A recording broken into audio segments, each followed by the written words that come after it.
আসসালামু আলাইকুম এভরিওয়ান, কেমন আছেন সবাই? আশা করছি সবাই ভালো আছেন। আমিও ভালো আছি আলহামদুলিল্লাহ। আজকে আমি বানাচ্ছি নোয়াখালীর ঐতিহ্যবাহী পিঠা, ডিমের পিঠা, যেটা আসলে আমাদের নোয়াখালীতে খুবই খুবই সাধারণ একটা পিঠা। সবাই বানায়, প্রতিটা ঘরে ঘরে বানায়। তাই আজকে আমি বানালাম, এই জন্য ভাবছি যে আপনাদের সাথে শেয়ার করি। আশা করছি আপনাদের ভালো লাগবে।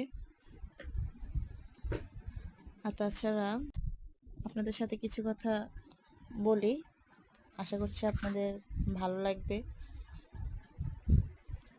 সেখানে কিছু কথা শেয়ার করতে চাই, এগুলো আপনাদের জীবনে হয়তো কাজে আসবে বা আপনাদের অভিজ্ঞতা হবে। আসলে কোনো জিনিস বেশি আশা করলে পাওয়া যায় না। দেখবেন জীবনে আগ্রহ নিয়ে আপনি যে জিনিসটাই চাইবেন সেই জিনিসটাই হারিয়ে যাবে। সবার আগে বাস্তবতা কখনোই আমাদের মনের মতো হয় না, তবুও সব কিছু মেনে নিতে হয়। এটাই জীবন।